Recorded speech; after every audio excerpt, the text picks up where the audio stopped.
All right, all right, all right. Here we are. My name is Tom Dutta. I am the host of the Quiet Warrior Show, and I'm excited to have on my show today a special guest, and we'll introduce him in just a moment. Now, if you're watching this, we're live streaming across a platform. We're interrupting the airwaves across Facebook, YouTube, and LinkedIn. It is exciting. The next generation of broadcasting. This is the raw taping of the Quiet Warrior Show, which will appear as an international podcast in the near future. And we're creating a YouTube premiere video, which you'll be able to start a watch party and watch this gentleman do his stuff. So, everybody, it's a pleasure to have on the show today Mr. Ron Newell. Hey, Ron, welcome to the show. Good morning, Tom. Nice to be here. Thank you for having me. Yeah, for those who are listening, you can't see this, but I feel like, it's like we shared the dress code. We both have a headset on. We both have a beard. It's pretty. Now, everybody, I want to set this up how Ron and I met, and then we're going to shine the spotlight on you, Ron. You'll see a stock ticker on the screen, everybody, and I'm just going to read it. Why I chose to lead by serving others.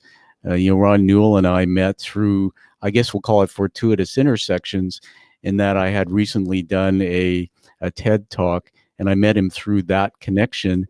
But something magical happened through that experience. It took a couple of years to discover something about Ron Newell and my story, which they converge. So today we're going to hear all about Ron. I'm going to tell you a little bit about him from his bio. He's a man that's passionate about family, the community, and always giving back. And he's a behind the scenes leader, a distinguished Toastmaster. And I love the fact that he says my mantra is servant leadership. Having worked and known Ron for a while, I can see that. Devoting himself to others, building community. It's a total package. So, hey, Ron, let's get into your story, man. The whole narrative behind the show is the hero's journey, where we talk about our successes, but also we talk about the journey. And some people like to start way back when they were born.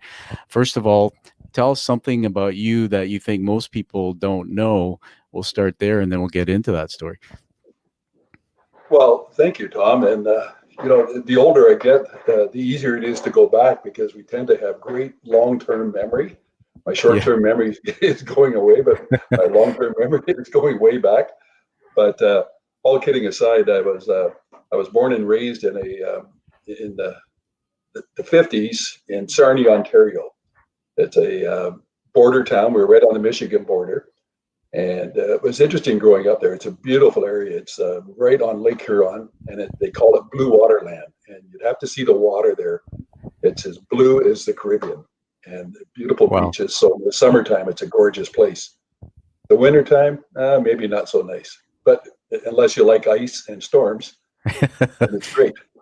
But growing up there, I was just an average kid like everybody else, except my parents might not have been so average. My mom and dad were entrepreneurial, and they owned a restaurant. And I was quite young at the time. It was just after I was born, they owned that restaurant. And then I had a younger brother come along, and then they got out of that restaurant business. And I never knew why. I was too young at the time, but I knew we had kind of a nice house near that lake I was describing to you. And then next thing I know, we're not living in that house anymore, and we're living in the upstairs of some friends of ours' house, and they had a small apartment upstairs, and we were living up there. Being very young at the time, I didn't understand what was going on, but I just knew that my mother would say that my dad was sick, and he went away for a while. He was at Westminster Hospital in London, Ontario. He'd had a heart attack, and but life changed. All of a sudden, it was my mother going to work, and my dad came back home, and my dad was a drinker.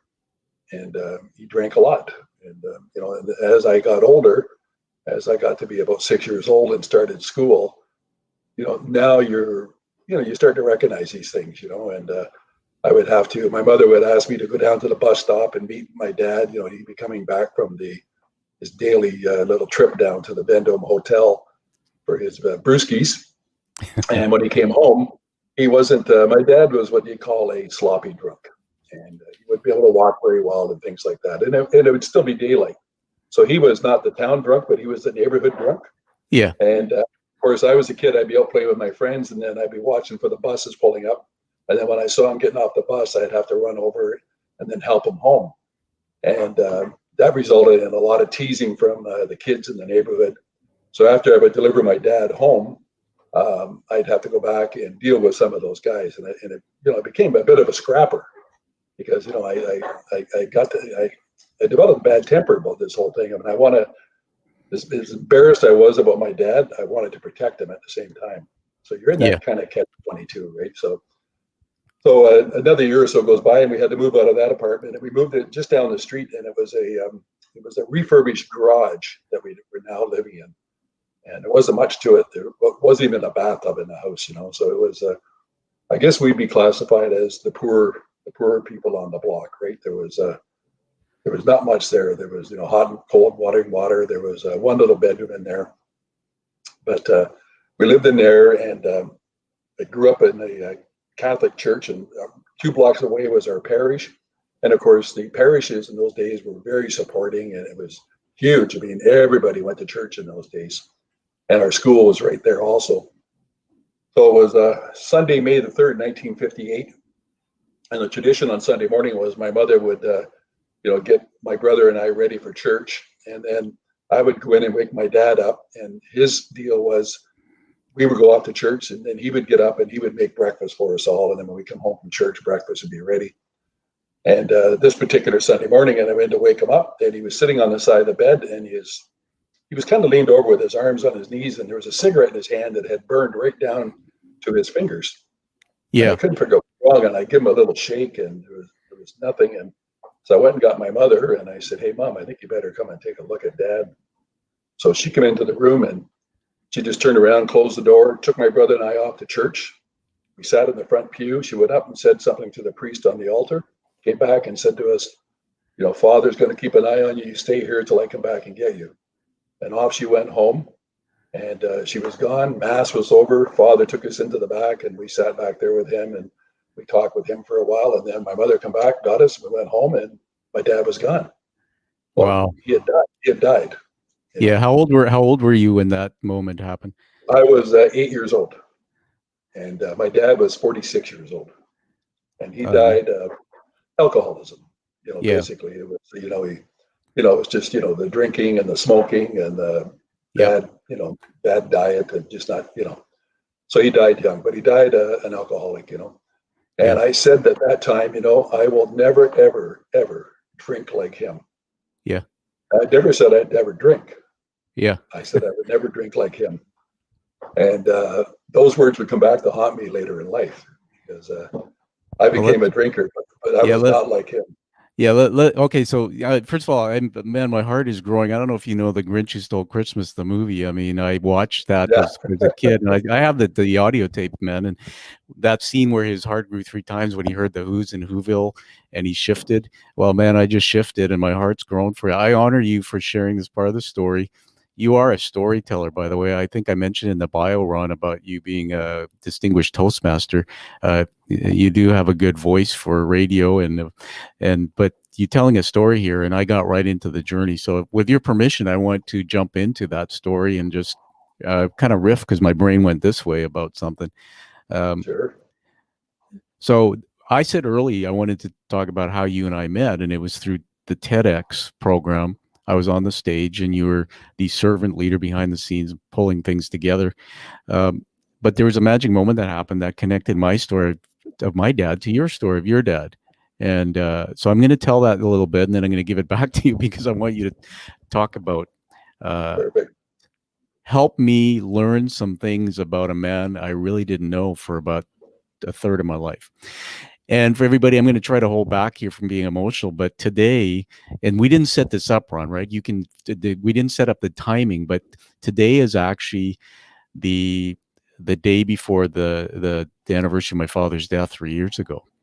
And at 6 o'clock on this day, it was dark, and I was in a different home than I am now. I was watching football, NFL football.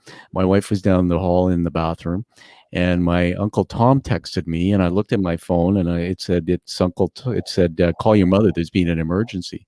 And it's like, my Uncle Tom's a senior, by the way. He's my namesake. I love my uncle.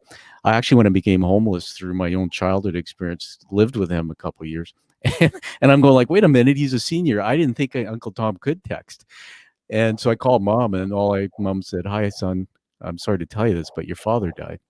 And I was stunned. And I had been estranged from my dad for a decade. And I went down the hall to see my wife, and I just stood in the hallway and looked at her. I didn't have to speak. She knew. And my whole world changed. So let me go back and wind the clock back.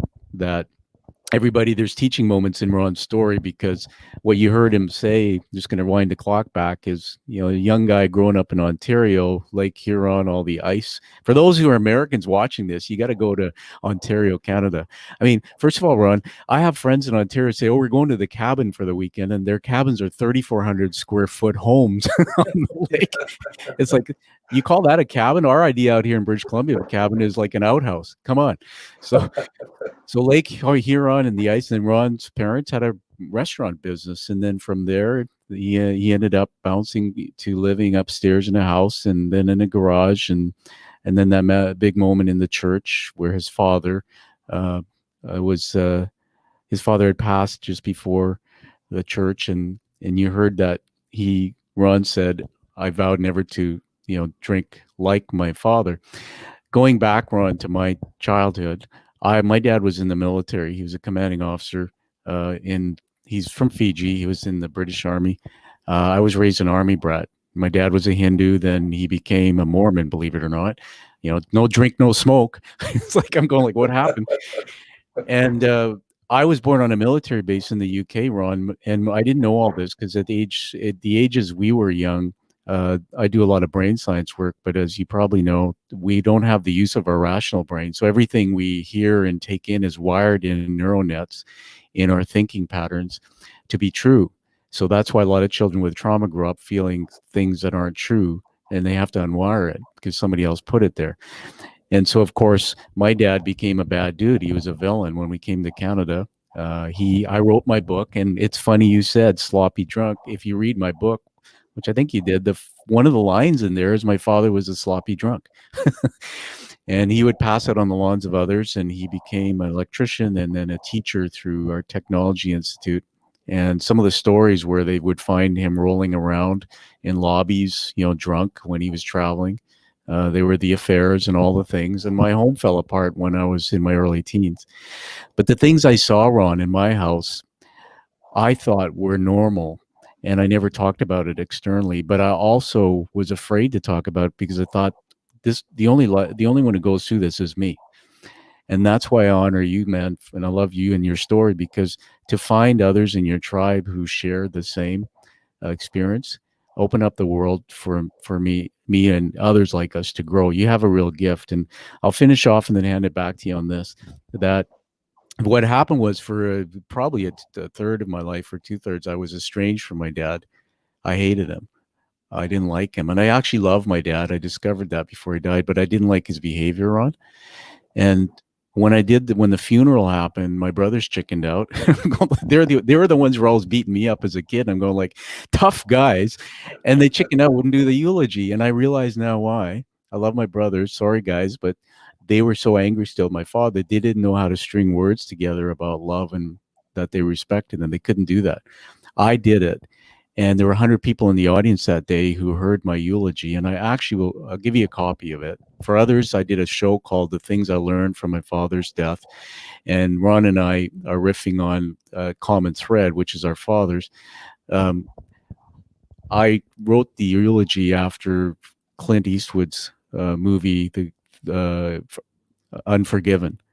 And I basically, the narrative of it was my dad was the villain, and then he became a hero, but he was actually a victim when he was a child.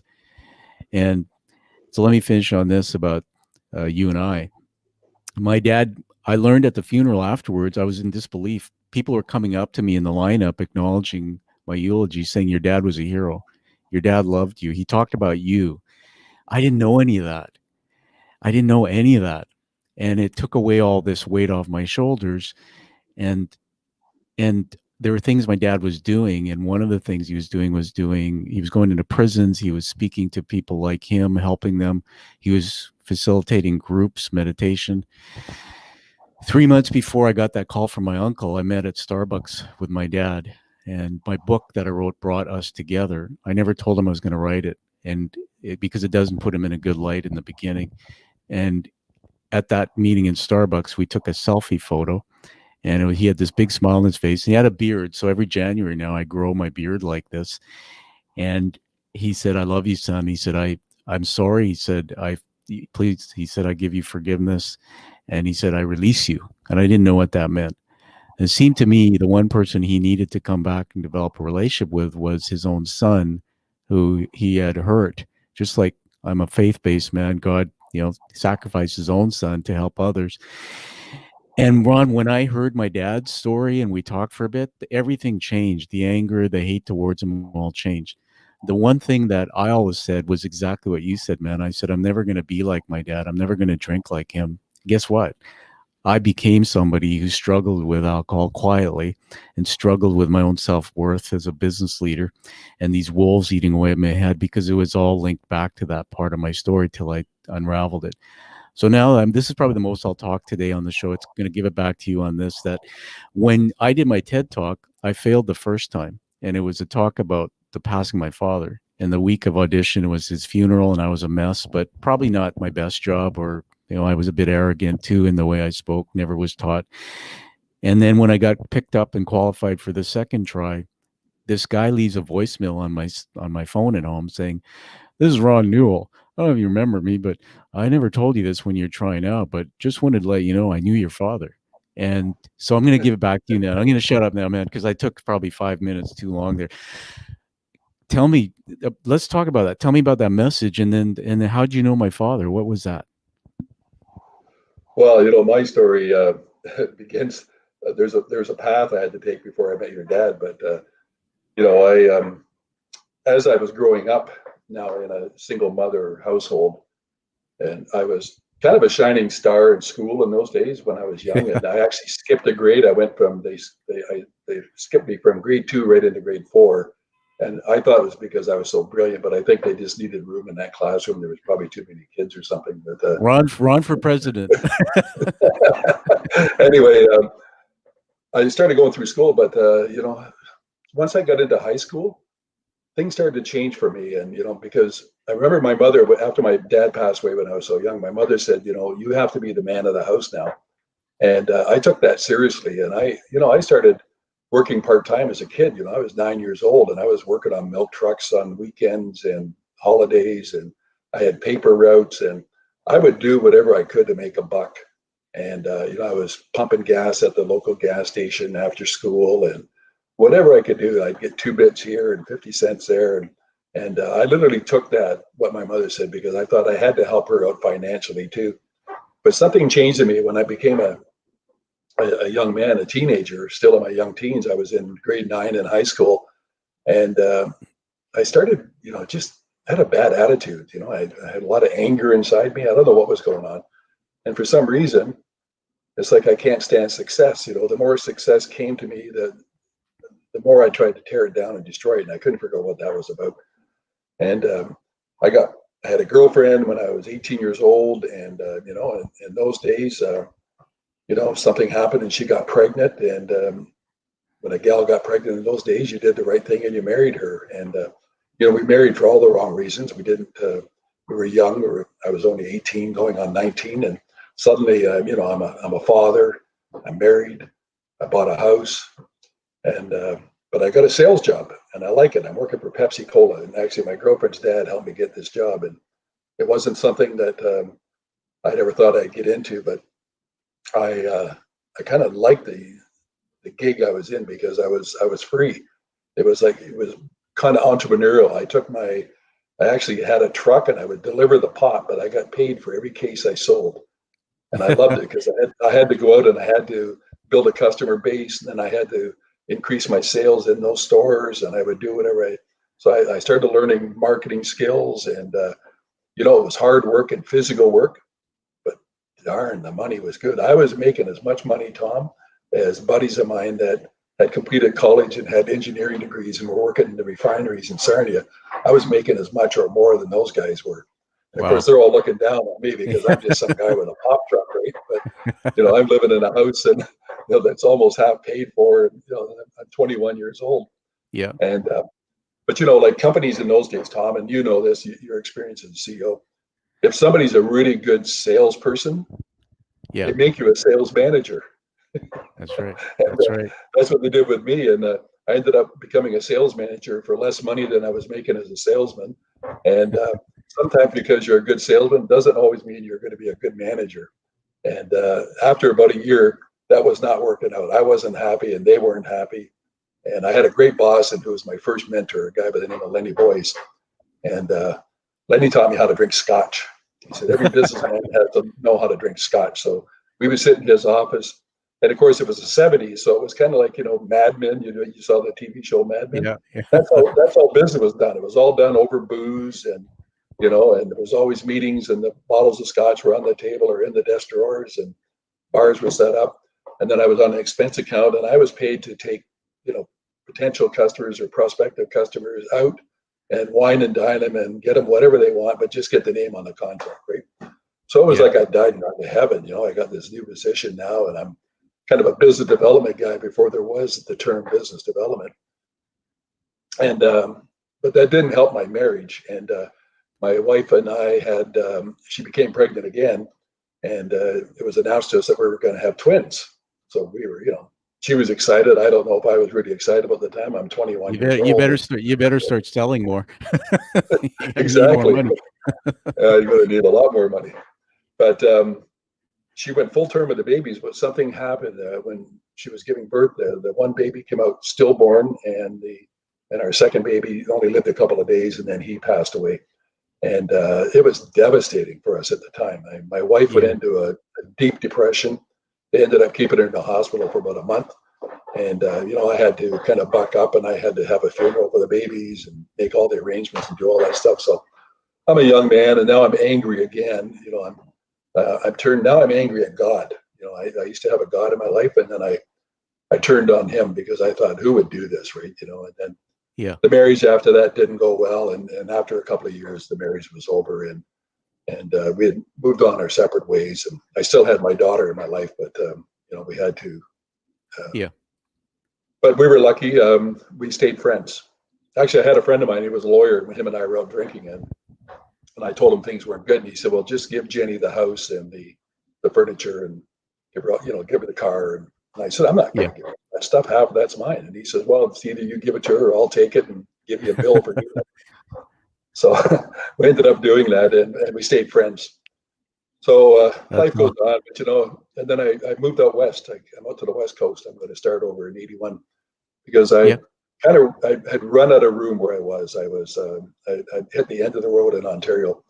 I was drinking a lot and I was angry. I couldn't figure out what was going on. So I was going to come out here and start all over again. But the old there's an old saying, Tom. You can if you do a geographical change. The only problem was I brought myself with me.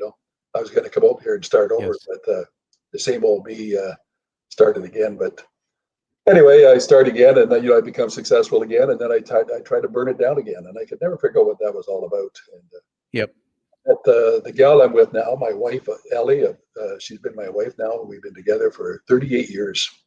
And wow, congratulations, man. Yeah, I know. She's just Ellie, and she's such a beautiful lady. And but we had been together about 11 years, and I'm working for a company called Konings, and we were just had sold out to Cisco, and I'm making the run up the ladder there a little bit too. But I'm once again now, still drinking and getting paid to drink and drink with customers. Of course, I'm supplying the whole restaurant industry, and I'm a food distributor, working with all the big restaurant chains and the ski mountains, and these people all like to party. So the party was going on and on and on, and it wasn't getting any better for me. And something happened. I just I had enough. I had to stop. I had to make a change, and I didn't know what was going on.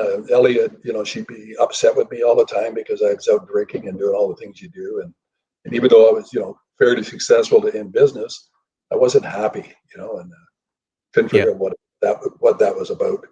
And it was funny because I became a sales manager again, and then I had salespeople that didn't want to work for me because I call it being a boss. And Tom, if you spell boss backwards, it's a double SOB. I just visualize that. Such a great Yeah, acronym. it's the difference between a boss and a leader. I hadn't learned that yet, and Yeah. but I was about to, and it was going to be the hard way if I didn't smarten up. Yeah. Anyway, a friend of mine was he had a real drinking problem, and he'd gotten straightened out. And I called him and I said, "Look, I think I got a bit of a problem here, and and I want to deal with it." So he helped me get going on it, and the irony is, once again, it was the same thing. I got about 10 months into sobriety, and I was working in a 12-step program, and I'm meeting all these people that are there to help you, and it's Yeah. wonderful. It's a great program, and things are going real good. But at 10 months, I decided, the ego came back. Yeah. I'm okay. There's nothing wrong with me. And so I told my sponsor at the time, who was a retired professor from Simon Fraser University and had about 25 years sobriety at the time. I told him that I think I overthought this thing, and I'm going to go. I'm going to be fine. I don't need your help anymore, and I don't need the help of this program. And he just laughed at me, and he said, "Go right ahead, buddy. Good luck with that." And so I almost went. I almost picked up a drink and started drinking again, but something happened. Another guy there just talked me off the wall, and so I ended up getting my 1 year. And because your dad was there, but if 1 year you get a chip and a cake and That's all right. that stuff. Yep. So the irony is, my sobriety date is October 23rd, and Ellie and our anniversary is October 24th, and it wasn't planned that way. It just happened. That's So pretty cool. Friday night, I take a cake. And then, and everybody comes out to support me for all that. And then Saturday night, Ellie and I go out for dinner for our anniversary. And she gave me this little jewelry box, like, the man's jewelry box that sits on top of your Yes. dresser and you can put your Oh yeah. rings and all that. And it had a number 1 on the top. And I said, "Oh, what is that?" She goes, "For 1 year of sobriety." She says, "That's so good. I'm so proud of you and I love you." And I said, "Wow, this is really cool. Thank you, honey." And she said, but then she said something that floored me. She said, "Yeah, I don't know what made you decide to stop drinking when you did." She says, "But, I'd already seen a lawyer and me and the kids were gone." And I said, "What?" And she said, "Yeah, we were gone. We were done." She said, "Like, and all of a sudden you announced that you're going to stop and change." So she said, I put everything on hold and I wanted to see what would happen."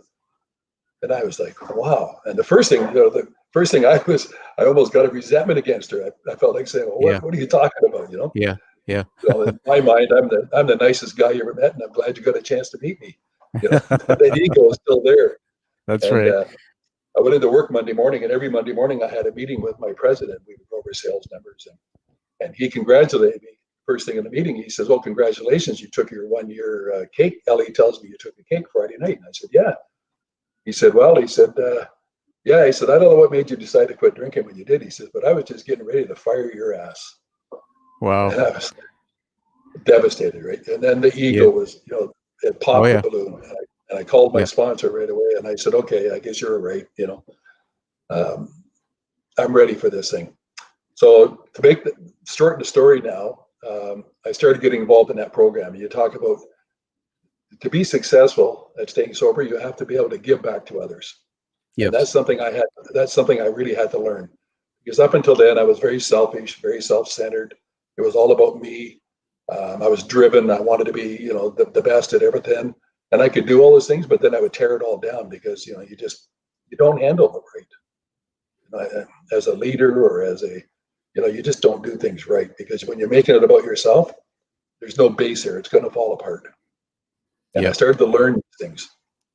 And as I got more and more into that program, and there was a group of guys who would go up to Westminster Abbey every year at Christmas time, and they do a little men's retreat up there, and it was a spiritual retreat. And I was trying to get my spirituality lit up again, and get God back in my life again, and get some help in that department. So I decided to go up there, and I go up there with this group of guys. There was about 16 of us, and I meet this gentleman there by the name of Ash Dutta. Oh. And so I think I know a we're in guy. a group. Yeah, I think you might know him.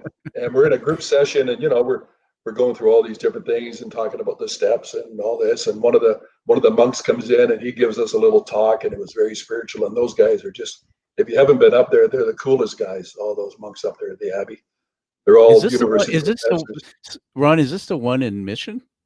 That's the one in Mission. It's Oh my actually God. it's an abbey, but it's also it's a school.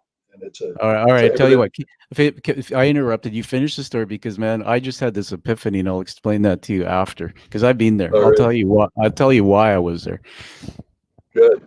Anyway, we had this priest come in, and or one of the monks come in, and he did a talk with us. And then afterwards, Tom, a friend of mine, Tom Miller, who had organized this whole thing, said to the group, he said, "Oh, by the way, for those of you that know Ash, Ash is going to be putting on a little session at 2:30 this afternoon in one of the meeting rooms, and it's on meditation. And if you're interested in learning to meditate, go and join this gentleman and find out about it." So the last thing had ever been able to do was to stop my brain. My brain's always spinning and running. Like it's like the like that little monk, the chipmunk on the wheel going around in your Yep, head. It's always absolutely. like that. It won't stop. Yeah, So I'm thinking I got to go and see this Ash dad and find out what this is about. So I go into your dad's classroom, and we sit down, and he got us into a meditative session. And this is going to it blew my mind, and it's probably going to blow your mind. But he actually had us meditating and seeing colors. wow. Now, I'm telling you, if anybody ever told me I'd be doing this, Yeah, I would say you're crazy, right? But here I was sitting with a group of guys, we're holding hands in a room, and we're meditating, and we're seeing colors, and somebody seeing blue, and somebody seeing green, and somebody seeing red, and it was pretty amazing stuff. And so I kind of fell in love with your dad after that, Tom. He was a guy that helped me on my spiritual journey, and helped me to learn to slow my brain down. Which yeah, really, when you start to do these things, this is when you start to grow and get the yeah. spirituality back in your life. And then this is when my life as a whole started to change. Yes. Ron, Yeah. let me hit the pause button there. I'm getting emotional here, just so I think I better start talking. I my wife tells me some days I talk too much, but I have a lot to say, and like you said, my brain goes in circles with so much stuff. I think three-dimensionally, by the way, I've been told that by a speaking coach I had. So when you're talking, my head's going on journeys all over the place. So I just want to, if you'll give me some time to respond to your story so far. Everybody, this is amazing. There's teaching moments throughout this, but uh, we're going to go back in the chat to where we left off before Ron took it back and started talking about the next part of the story about the Catholic Church and his father had slumped forward. Just before that, cigarette burned down to his, his fingers, and he had perished. And I'm just going to read a few notes here. You in school were a shining star. I was a shining star in school. I skipped, they wanted to skip me a grade. I put all my energy at a young age into school. And what I didn't realize till later in unraveling it with a lot of help was that my father was a military commanding officer, as I mentioned, but he had high standards. My dad used to put up in the wall in our bedrooms, believe it or not, I was like 4 or 5 years old. He put a piece of cardboard that went across the wall. And all my friends had pictures of beautiful women and stuff, or girls, and fun kid stuff. And there I am with my times tables and my ABCs, and you had to read those things before. So I was in school, and I was already in my 12 times table when nobody even knew what times tables were. And then there was my mom with the wooden spoon. So when dad was at cadets, doing his military things, my mom we'd be sitting at the table, and she'd have the wooden spoon out, and you'd have to go 1 1s are 1, 2 2s are 2. And if you didn't, the wooden spoon came out. It's like what the, on both sides, I've got these two sergeants, drill sergeants, but I put everything I could. And the reason I learned later on that through my own self-development is my brain wired in that when I got attention from my parents, it was for when I excelled. And so when I excel, that's when they got the love. I was beaten on by my dad. He was a villain. I said, I'm going to turn that all back. And I loved my dad because what I didn't realize is when he was in Fiji, he was pushed off a bridge. That's how he learned to swim. The coffee store I told you where I reconnected with him just months before he died. Uh, my grandfather was an alcoholic. And according to dad, he perished in front of my dad at the dinner table. And my dad's home was full of anger and rife. And my dad learned rules of relating in a toxic environment, took that out into leadership. And he went into the military. And that's what he taught me. So I put everything into the things that my dad would notice: A's in school, skipping a grade. And what's really interesting is you said everybody, this is a teaching moment. You've heard a very talented guy here talking about how he went in to an industry, Pepsi Cola, 21 years old, into sales, began winning awards and doing great things. And he was tearing down his success. Well, Ron, I was tearing down my success. In fact, in my TED talk, I talked about a self-worth chaser. The getting the CEO job, getting the big paycheck for me, thriving, was really all about um, trying to replace the love and not feeling enough, trying to replace that feeling that came from my childhood with my father and my mother by achieving. So I figured, oh, if I get the CEO job, Dad's going to acknowledge it and say he loves me, or I'm going to really feel good about myself. And so doing all these things, I got up in high levels in my career, but I wrote about this in my book a bit.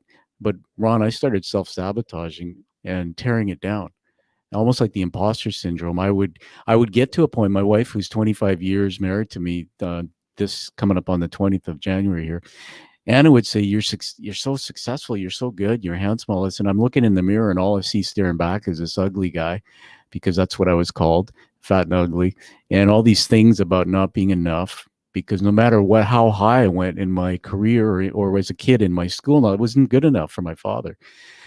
And this goes back to what I learned about brain science, that my subconscious mind 24/7 plays this old story. And I took a course for my own mental health because I went into depression when I had my recent slip and fall in a bathtub a couple of years ago, which you know about.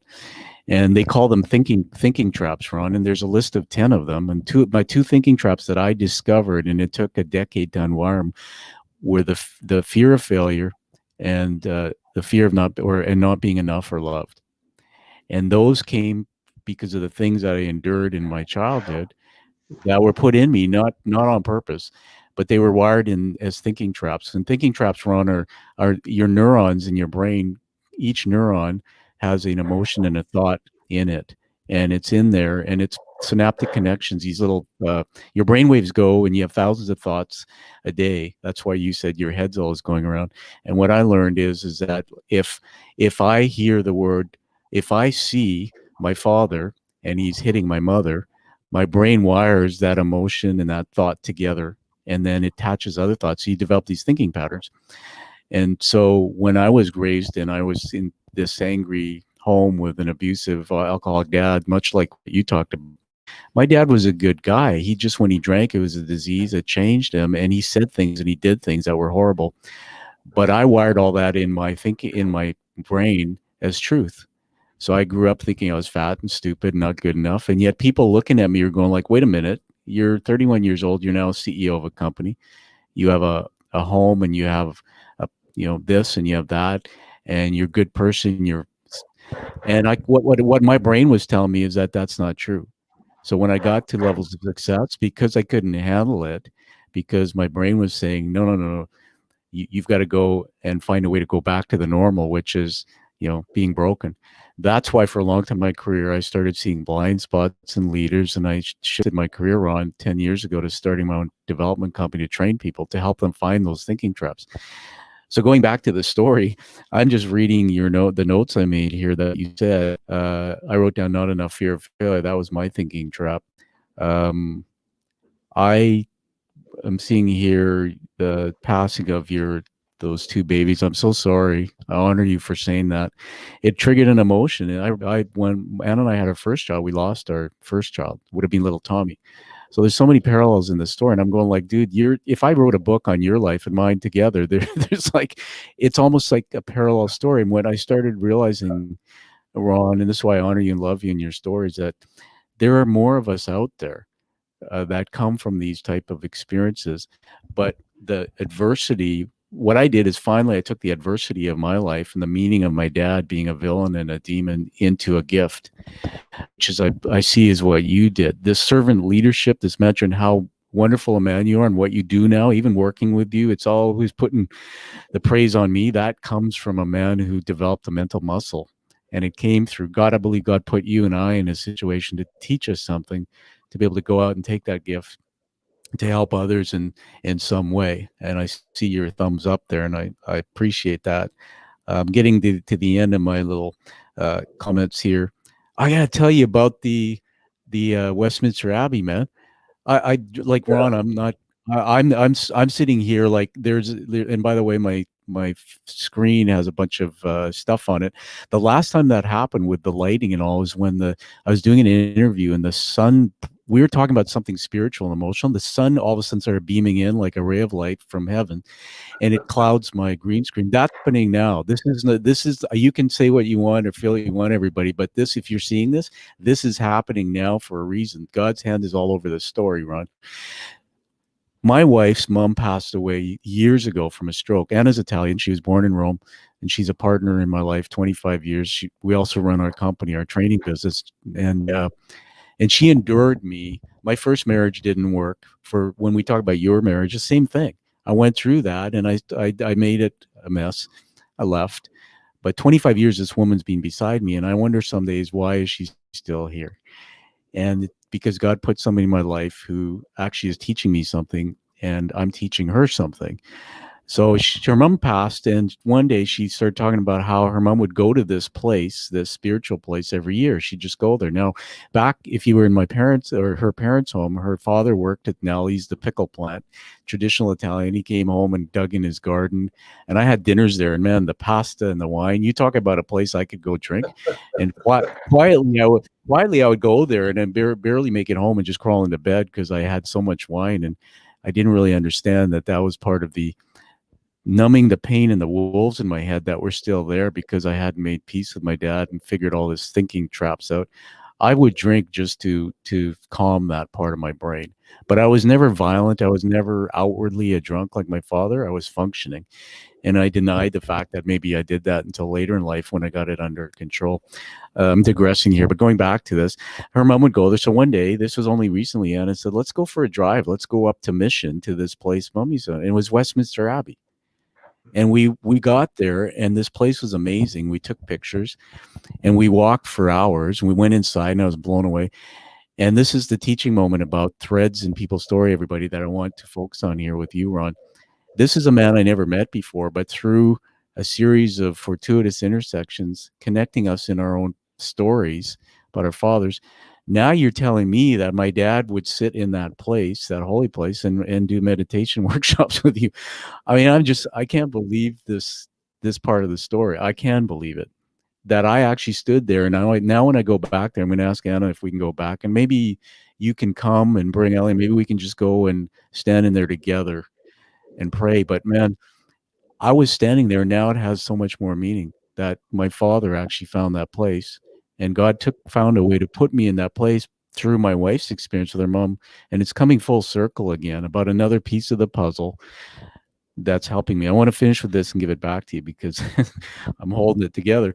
That they say that when I always do this in my coaching I coach leaders in business, as you might know, and I'll say to them, what did you have to do to get the love and love from your father? What did you have to do to get the love from your mother? And whose love did you crave the most? And so when I asked myself that question, I had to be perfect. I had to have high standards.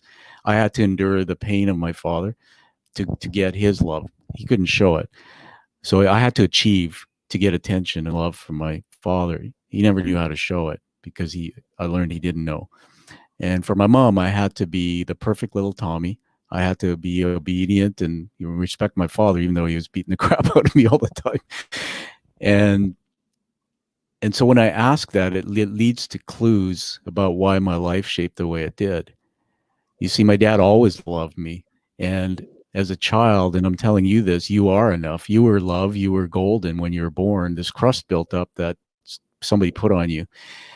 You didn't have to do the things you did in your career or everything to know your father loved you, because he did. But we couldn't see through at age 6 with you, and age maybe 6, 7, 8 with me. We could see that because our brains hadn't developed to rationalize and know the difference. So there I was when my dad passed, and there I am at Westminster Abbey, and then I'm at the funeral, and I'm meeting you and hearing about this, how my dad was helping others. And it truly has saved me, and it's put me on a path now. My dad said this to me, by the way, Ron. He came, I talked about this before somewhere. He came to my wife's dad's funeral. Now, remember, this was during a time where I was estranged from him. This happened years ago when Anna's father passed away, and I was sitting in the front pews after we had done the celebration of, or this was a celebration of life. They had already, done the burial for father. And I'm sitting there in the pews, and my wife's beside me, and there's a tap on my shoulder. And I turned around, and I looked, and it was my dad. And I'm going like, I hadn't seen him for 10 years. And that's just like dad, Ron. He would show you, you'd be standing on the soccer field wondering, was he going to show up? I remember my high school graduation. He had this big drunk fest at the house, and in front of 40 people, he put a suitcase down. He says, "When the hell are you going to get out?" that was dad, unpredictable. This gregarious, yeah. Thank you, Dad, for my graduation gift, the suitcase. A gregarious guy who everybody loved him, yet his own son didn't know. So anyway, I'm riffing too much here, but I just want to go down that path about what I was saying about my father. When I finally realized the gifts in his story, I became a servant leader to others. Meaning, I started doing what I've discovered you do, and I started becoming more of the first follower. Meaning, they say a leader is a leader. And it's funny you said, well, you were a manager, but you weren't good. I don't know your story about that, but I had trouble managing people because the rules I learned of how you relate to people in a toxic home, I tried to apply in relationships in my first marriage and as a manager, and I crashed and burned. And that actually, Ron, I was in a boardroom when I became a CEO, and they gave me a coach. And this is what they told me. They said, you have a coach, and to be the man here, you have to make some changes. They said, if you want to be the CEO, you've got to make changes. She shadowed me, and then she sat me down in a boardroom, and she broke me with feedback. And she said, you're arrogant, you're insensitive, it's always about you, blah, blah, blah. And I started tearing up, and I said, you're sounding just like my dad. And I broke apart. And she broke me. She found the blind spot because she appeared to me to be my father. So every time I was leading people, anybody who was assertive, like my dad, I wanted to kick the crap out of them. I wasn't like you, a scrapper, because I didn't feel I was, but I wanted to fight or flight. So I could sit in a room and see you talking, and something you did, my brain said, that guy looks a lot like that guy, your dad. And I would either want to fight and do something to screw up the relationship, or I want to run away. And that's what what I had to unwire in my own thinking. That's all gone now. And why your story is so important, and how we have to honor this man, Ron, for sharing this. Because I tell you, Ron, a lot of guys won't. That you've taught us a lot today. So I'm going to give it back to you on this final note, that your AA cakes and all that, congratulations. I never would go to my dad's cakes. He invited us every year when I was estranged from him, and I hurt him. And I'm so sorry. And living through you now vicariously, it gives me a moment to say I love Dad, and that I'm sorry I didn't take those responsibility, but I didn't like him. And so he quietly celebrated his cakes. I never went. My daughter, at the funeral, I asked my daughter to write something for the eulogy, and she wrote this little story. She was back east in New Brunswick in university. She couldn't make the funeral. And I read it out at the funeral, and it was emotional. She said, I remember Aja in Indian is his grandfather. I remember Aja used to take me to his home, and it was kind of a messy place. And then he'd take me for a drive in the car, and he'd have these chips everywhere, these colored chips, and he'd say, see those are my sobriety coins. And she said they were all over his apartment everywhere. And like, I remember when I was a kid, my dad never picked up his clothes, let alone anything. And I live vicariously that at least my daughter, who's now 22, who I held back, by the way, for 10 years from seeing my dad because of my own anger and hurt. At least my daughter was able to give me that gift of seeing his coins. And then, of course, when he passed, we had to go to his house and clean it up, and I found coins everywhere. It was kind of fun. But I'm gonna put it back to you now. Tell us the last part of the story in a few more minutes, and then I'm gonna wrap up with honoring you. You've taken all of this, and you've become a hero to so many. And I'm saying that with authenticity, because in working with you, you build community. You're working behind the scenes at the TED event, helping others bring their stories to life. You do it with such humility, Ron. You don't brag. There's no more ego. That's why when people meet you now and you tell this story, they go, really? That's what people say to me when I tell my old story. They go, really? You were like that? I said, yeah, but I developed character. So what are you doing now? You say you build community. Just give us some highlights. What are you doing now to be a servant leader? Tell us the things you're passionate about. Well, that's a great question. Thank you for that. I would have to say, I've just been blessed. I've been given the opportunity. I'm still very active in the AA program, where I get to help a lot of people. And once again, that just keeps my ego in check. And it's, people like your dad and others taught me, if you want to keep if you want what we have, you got to give it. If you want to keep what you got, you got to give it away. And I never Yeah. understood that at first, but it makes total sense to me now. I realize that the more I give it away, the more I get back. And so I'm very involved with Toastmasters. The same thing, it's in Toastmasters. It's not a sponsorship thing, but it's a mentorship. So I stay involved with that. I've got a group of the club I'm involved with right now. I belong to a professional club, which is where I met Alan Morbenton in the group. But I also belong to the Surrey Toastmasters, which is our local club. A lot of young people in there, and people they're afraid to, they're there to learn public speaking. But what I tell them is Toastmasters is about leadership development.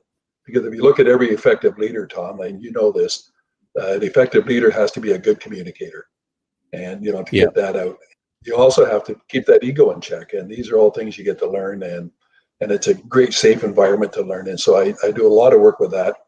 And then I had the honor of when Alan Morbenton asked me to be part of the leadership team for the TEDx. And, so I'm able to work behind the scenes. And once again, I've learned a long time ago, like with any leadership role, you have to be able to put others first.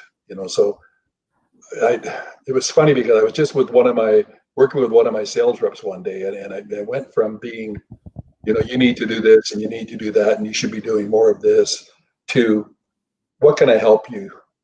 What can I help you to do to make yourself better? And I just left it open, and she looked at me like, she went, really? And I said, yeah. And then her heart just poured out to me. She started saying all the stuff that she needed help on. And then I was recognized at that time. And it was funny because I always strive at Cisco. They had it's called the Pacesetter Club. And that's where the top district managers from all over North America, and they only select the 100 out of 2,500. And my goal was always to earn one of those, or I used to say win one. And then I found out it's not win, you have to earn. And what I found out was when I started treating my sales reps as my customers and helping them, we turned the whole thing around. We became the top district. We slam dunked it. We won it hands down. So it was the first year, and it was right after I got sober, that all of a sudden I had the top sales district team in Western Canada. And I was honored to be able to go to one of the Cisco events as a pace setter. And ironically, I was to go 10 more times to that. I earned more Toastmaster or Pacesetter awards than any other district sales manager in the whole Cisco Corporation in North America. And That's it was amazing. all through humility and just helping others and putting others first, and not by, but still leading them. They still looked at me as their leader, but I was there to help them and bring them along, right, instead of pushing them. And it was funny because there was a guy named John Woodhouse. He was the president of all of Cisco Corporation, and he taught me this at a training session where at one time he pulled a string out of his jacket pocket and he laid it on the table, and he was trying to push the string across the table. And he said, if you're pushing your salespeople, you see what happens, and the string would just collapse. It wasn't moving anywhere. But he grabbed the string by the end and he pulled it.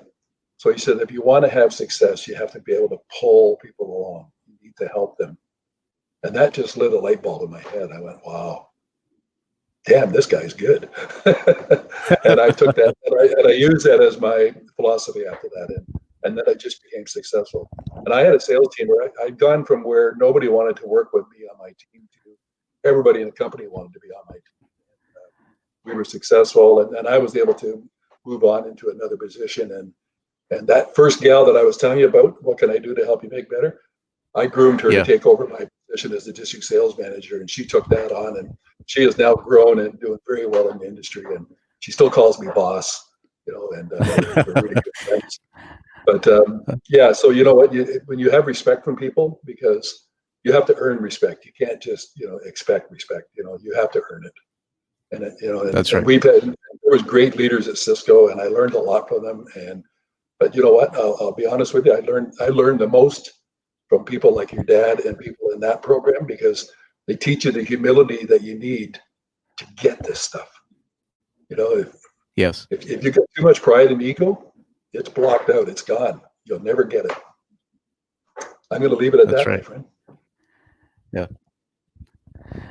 Well, thank you, Ron. I'm going to just go to honoring you with a few things here. Everybody, there's been so many teaching moments within this whole episode here. We went long for a reason.